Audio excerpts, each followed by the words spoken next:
I'll be talking about Sparse Blossom, so correcting 1 million errors per core second with minimum weight matching. And this is joint work with Craig Gidney. So I'll start by giving motivation and background, and background on the minimum weight perfect matching decoding problem. Then I'll give an overview of Edmonds' Blossom algorithm, our approach, which is the Sparse Blossom algorithm, and then show some performance and benchmarks before concluding. So you've already heard two great talks on sort of fast decoders. So, but just a quick recap on why do we care about fast decoders? Well, reason one is real-time decoding. So some platforms, including superconducting quantum computers, are fast. For example, in a superconducting quantum computer, each error correction cycle takes around a microsecond. And we should match the throughput of which the syndrome data is generated to prevent a syndrome data backlog that increases exponentially in the T-gate depth. Or you could use parallel window decoding, which does incur some overhead. So ideally, we want our sort of inner decoder to be as fast as possible. Another reason is for error correction simulations, and sort of more near term, is that many researchers want to say direct Monte Carlo sampling, but that's very expensive. I mean, logical failures are rare, should be rare by definition, and that means you have to do often hundreds of millions of shots from huge error correction circuits to estimate thresholds and footprints of error correction circuits. So, for example, this data point here might require, say, 100 million samples at a distance 20 surface code circuit, which might have, say, hundreds of thousands of edges in it. So we want the software to be fast for simulations as well. So in this work, we introduced a new implementation of the minimum weight perfect matching decoder. It's open source, so it's released in version 2 of the PyMatching Python package. It has roughly linear expected running time, and it's around 100 to 1,000 times faster than version 1 of PyMatching, and around 100,000 times faster than Network X.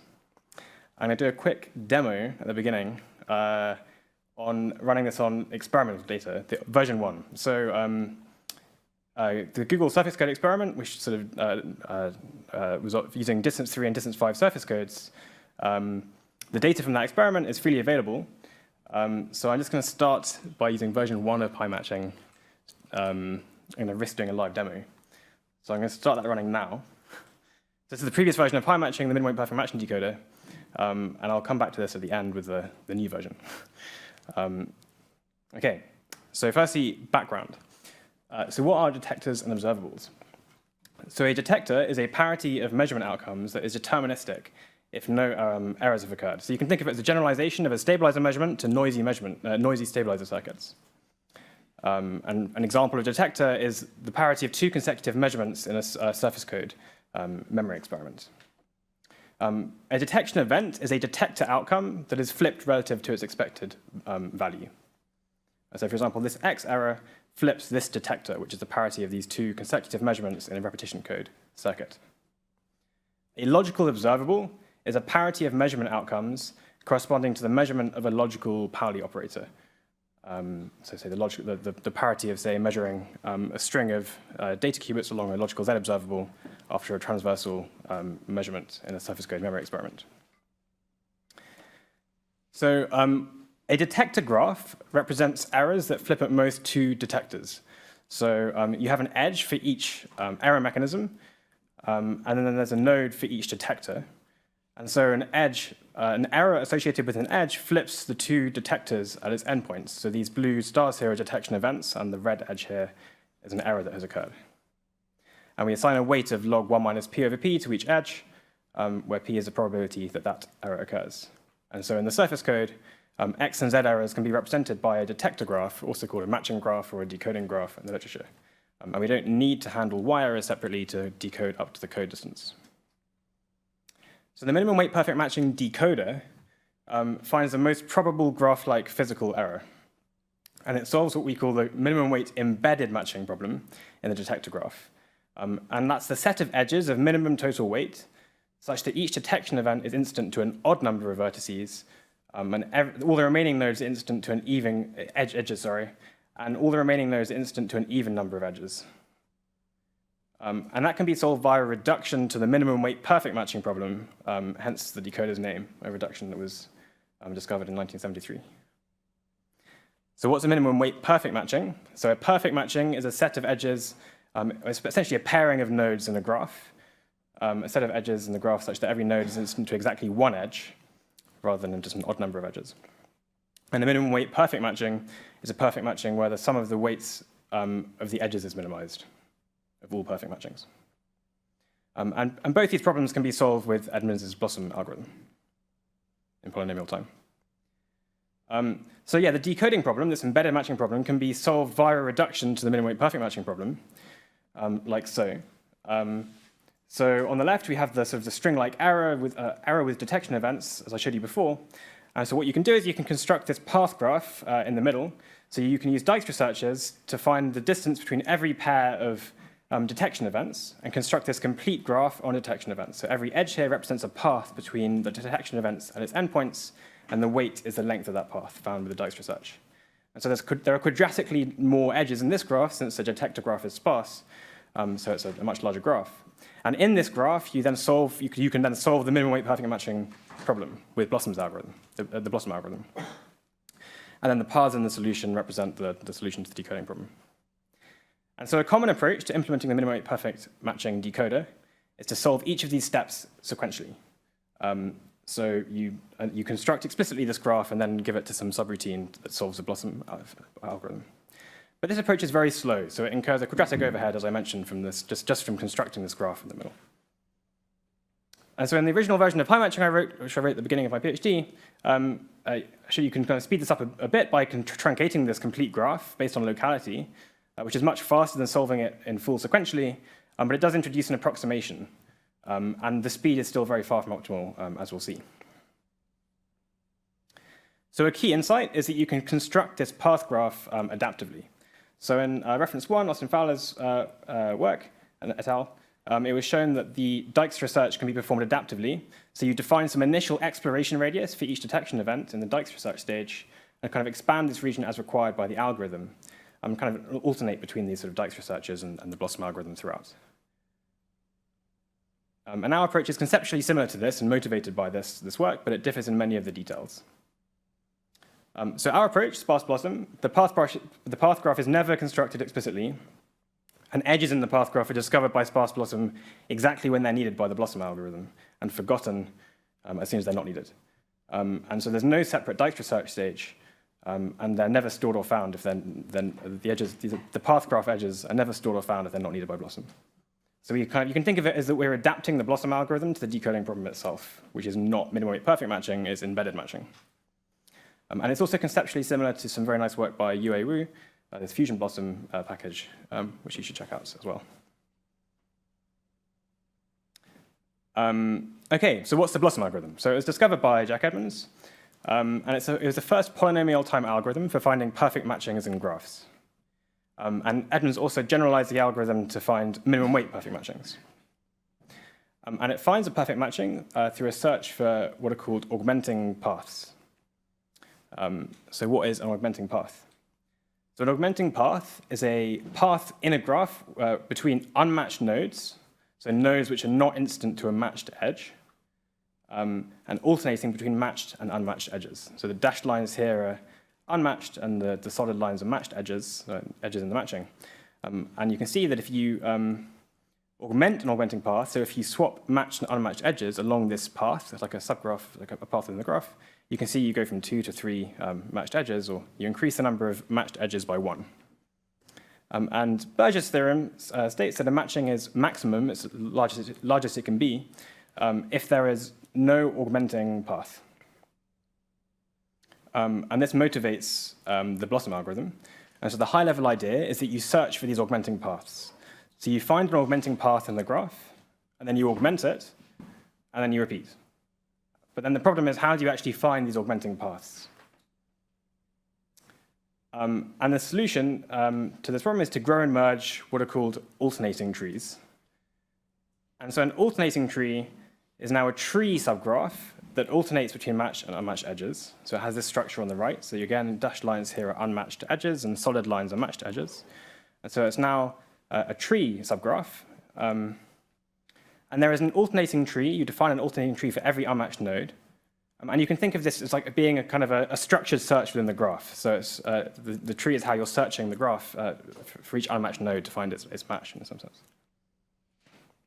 And so why have we defined these? Well, when two of these trees, when it's the two of these kind of searches, when they become connected, then the green path shown here between the roots of the two trees is an augmenting path. And so you can augment it and increase the cardinality of the matching by 1. So that's the reason for defining these alternating trees. And so in the Blossom algorithm, you repeat this process, handling some important special cases, such as blossoms, which I'll mention later on, until you get a perfect matching. So that's how you find a perfect matching, but we want to find a minimum weight perfect matching. So how do you do that? Well, all you do is you add constraints. And so motivated by, you can cast the problem as a linear program, and this motivates the constraints that you add to the search. And you assign what is called a dual variable to each node. And so here, node u, we've assigned this variable yu, and v, yv, and here's the edge weight is this wv. And here it's visualized as a radius of a circle, just for purposes that for reasons you'll see later on. And we say an edge is tight if the edge weight is equal to the sum of the dual variables at its endpoints.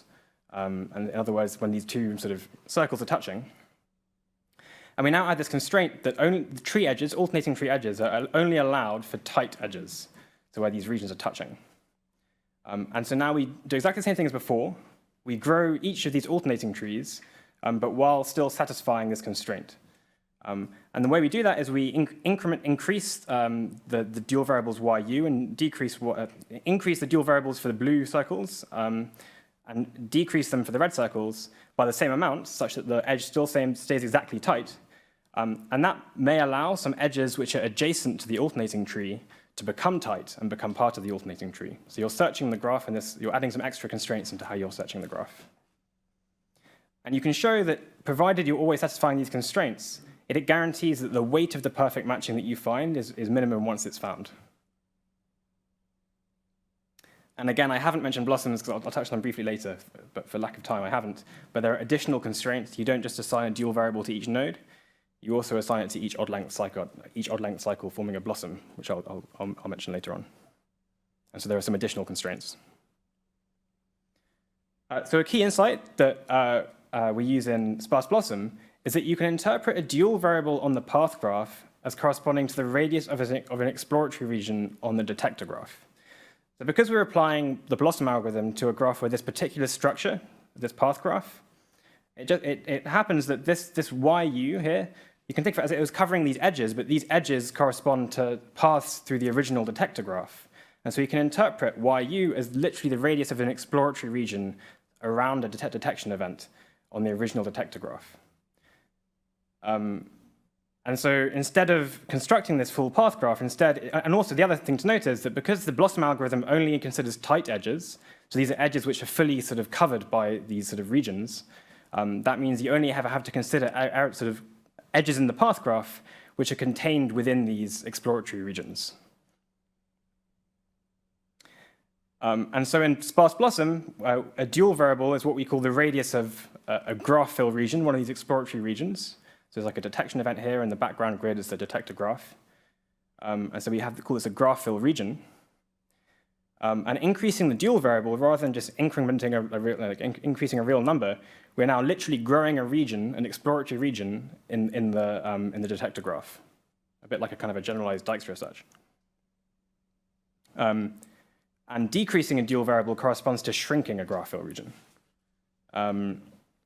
And these edges in this alternating tree, which we call compressed edges, these represent the shortest path between detection events, but they're discovered as part of the algorithm when these exploratory regions collide. So we translate all the data structures in the standard Blossom algorithm into data structures instead defined on the detector graph in Sparse Blossom, taking advantage of this structure in the path graph. And so I've already explained the alternating trees, but there are also matches. So once you've augmented a path between these alternating trees that collide, you no longer need to update their dual variables, or you no longer need to grow or shrink the regions. So we can freeze the growth of these regions, and they become matched. And there are also blossoms, which I'll mention in a bit more detail later on. And these correspond, as I say, to cycles, and I'll explain how they occur a bit later on. And so the algorithm progresses along a timeline. So growing regions grow with 1 distance unit per time unit. Shrinking regions shrink with 1 distance unit per time unit, and matched regions are frozen. And so initially, you just initialize all the detection events as growing graph rail regions at time 0. And then as the regions collide, high-level, what we call matcher events occur. And so this animation on the right is showing it for a 2D problem. You can see all these regions are growing and colliding until eventually everything becomes matched and frozen. And at this point, you can now extract the solution as these black paths. And so yeah, eventually all the regions become matched and frozen, and we can extract a solution. Okay, so I said that there were these matcher events, and so these are these high-level events that when regions collide, understanding what this means in terms of the Blossom algorithm in alternating trees and blossoms. And I'm just going to give 2 examples. So one example is the case where 2 alternating trees collide. And so when these now, I haven't drawn the background detector graph, but now these correspond to regions growing on the detector graph. And so when 2 regions from different alternating trees collide here, we can augment the augmenting path between them and essentially form these matches, these frozen regions. So we shatter these 2 trees into these matches and freeze the regions, and they stop growing. They stop colliding. They stop growing. So this increases the cardinality of the matching by 1. And then the other event that can occur is this case of blossoms that I've mentioned before, very briefly, which is that when a tree can collide with itself. So here we have an alternating tree, and 2 growing regions, these blue regions, have collided, but they now belong to the same tree. And that means we now have formed an odd-length cycle in the tree, which sort of turns around at the most recent common ancestor.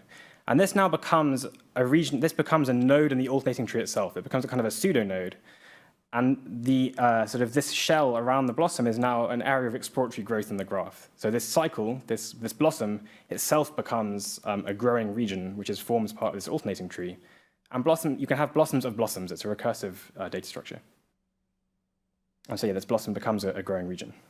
And I'm not going to mention the other types of matcher events, but yeah, there are other things that can occur. There are 7 of them, and so you have to handle these high-level events whenever sort of regions collide or blossoms implode, because a blossom can shrink as well. So I'll just mention one of the kind of optimizations we made, which is compressed tracking. So I mentioned how we store these sort of compressed edges, these edges that represent shortest paths in the detector graph. So we don't track the exact path used to reach a node. So we don't store the set of edges in a path. Instead, we only track the logical observables that were crossed along the path, and the detection event it was reached from. So when you're growing a region, you only track the logical observables that were crossed and the detection event it was reached from. And so we can store this as, say, like a 64-bit bit mask. And so the logical observable mask is local information when these 2 regions collide. So here, this could be, say, a logical X observable in a surface code. And we can see that when a region grows over this logical observable, we track that. And then when these regions collide, we just track the fact that it crossed that logical observable an odd number of times. As that's the only information you actually need when decoding. So it's a much sparser output. And this can also be used to speed up union finds. So it's in the appendix of our paper. We can use this to have a kind of a compressed representation of the cluster trees, so for those of you who are familiar with union finds. There's no need to construct a spanning tree during the peeling stage, because you can, so essentially you have this compressed representation of the cluster trees, but that is already a tree, and you can just peel it directly, and so you don't actually ever need to construct a spanning tree. Okay, so how does it perform? Well, the expected running time is roughly linear for error correction problems, or it's linear for low error rates, and roughly linear for high error rates. So at low P, the errors form small clusters, sort of exponentially distributed, and these can be matched independently, essentially. And so as a result, the running time scales roughly linearly. So for example, in this animation on the right, each edge is flipped with probability 2%. This is just like a standard 2D decoding problem for visualization purposes. And you can see these are just a few different problems. Because, as you also had in Sam's talk, because they form small clusters, each cluster itself, you can kind of upper bound the time it takes to solve a particular each cluster and their independent clusters. And as a result, it's roughly linear in the number of detection events. So this is kind of one of the core reasons why it's very fast. So how does it perform? As I mentioned before, it's around 100,000 times faster than sort of Network X implementation and around 1,000 times faster than a previous version of pi matching. It decodes both bases of a distance 17 surface code, so X and Z bases, of a distance 17 surface code in under 1 microsecond per round on a single core. So it sort of roughly matches the throughput of a superconducting quantum computer sort of up to distance 17 at this kind of 0.1% circuit level noise where you might want to use a superconducting quantum computer. At, say, distance 30, I think it's like 3 or 4 microseconds per round, but that you could sort of imagine parallelizing either as the inner decoder itself or with, say, parallel window decoding. And then, yes, I'll come back to the demo, which is on experimental data. So then, the pi matching version 1 is still going. But I'm now going to run this on the Google surface code experiments. This is around 3.25 million shots of the distance 3 and 5 surface codes. And so for experimental data as well, it's over 100 times faster. Oh, whoops. Oh, you didn't see the first one either? OK, I didn't realize. Well, anyway, I'll run it again in a sec. That one makes more sense now. Yeah, OK. So at the very beginning, what you didn't see is that I started running this on the left, which is version 1, and it's still running. I think eventually it takes about 40 minutes. And then I'll run this one again, which is version 2, which takes 20 seconds. So that was the only all that I'm getting across here. Yes. And it will now generate a plot. So yeah, it's around 100 to 1,000 times faster, both for experiment and yeah, here we go. So that's just regenerating the Google surface code experiment. OK. So in conclusion, we've introduced Sparse Blossom, which is a variant of the Blossom algorithm tailored to error correction. And as I say, edges in this sort of quadratically larger path graph are only discovered exactly when needed, and they're not stored. And the throughput matches a superconducting quantum computer up to distance 17 at 0.1% circuit noise. It's open source, so pip install, and you can it's integrated with STIM for fast error correction and simulations. So, for example, if you run the STIM getting started notebook, then you can sample 5 million shots from distance 9 surface codes in a minute to estimate the footprint of a surface code. So future research directions are to handle, say, hyperedges, so correlations between the decoding graphs, like Y errors. For example, you could optimize a belief matching decoder or a correlated matching decoder. And also, you could support parallelization by combining ideas from Sparse Blossom and Fusion Blossom, or using, say, parallel window decoding. And also, it would be interesting to kind of implement it as a streaming decoder. So we decode like a batch of syndrome data, but on a device, you want to decode a stream of data, a continuous stream. So these are sort of open research questions. And also, you could implement it in hardware like FPGA. And yeah, so thank you, and happy to take questions.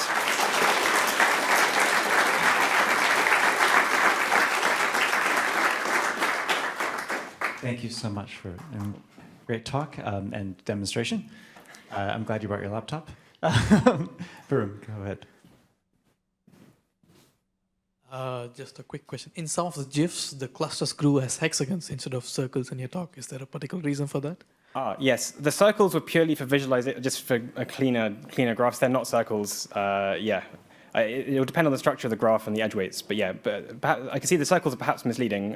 It's just to simplify the diagrams. Yeah. The region is quite literally a region of radius r is every detector node within that shortest distance r. Yeah. Yeah, just to follow up on that, thanks again for the talk. I'm very happy that somebody. Oh, yeah, sorry. Okay, yeah, yeah. Thanks for the talk. I'm one of the people who've always been using the Blossom algorithm, but never looked up how they work. So that's nice. Yeah, I had a question similar to the one about the radius.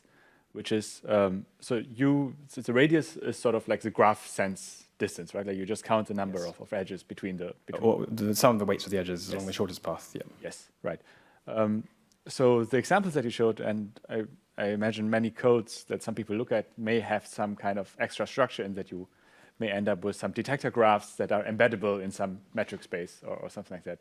Do you think that kind of extra information can speed up the determination of those regions that you're growing, or is that already like as optimal as it gets? Yeah, but potentially. So we did. Yeah, I guess the reason we didn't explore that was because we wanted to be able to handle arbitrary graphs. So yeah, certainly you could make more optimizations with more structured graphs. Yes, but it's not something. Very keen to keep it as general as possible. Yeah, actually, the most expensive part is still the kind of, we sort of separate it out into what we call a flooder and a matcher. There's the part of the algorithm which is sort of searching the graph, and then there's a part which is dealing with these high-level matcher events. The part which seems sort of more complicated in Blossom. But although it's kind of more conceptually complicated, the matching part takes almost very little time if you look at the profiling. So yeah, optimizing the flooding of the graph, the actual exploratory search would be good. But yeah, we wanted to keep it general for research. Yeah. Cool work. Thanks. Hey Oscar, thank you for the talk up here. If you have non-uniform edge weights, are you gonna like grow deformed circles in the flooding, or are you like still gonna grow circles? Yeah, so the different edge weights will change the sort of the shape of the exploratory region. Yeah, so the visualizations were just to keep it sort of simple, and those graphs had kind of a small number of different edge weights. But yeah, in an actual, say, 3D decoding graph for surface code with edge weights set by these different fault probabilities or maybe experimental data, then the shape of these regions will be very different. But it's all, the graphs are defined just by the shortest path from the detection event and sort of determined with a priority queue. It's not, yeah, so the shape will depend entirely on the structure of the graph, yeah. All right, thank you. I think that's it for questions. Let's thank Oscar one more time, and wait, don't leave yet.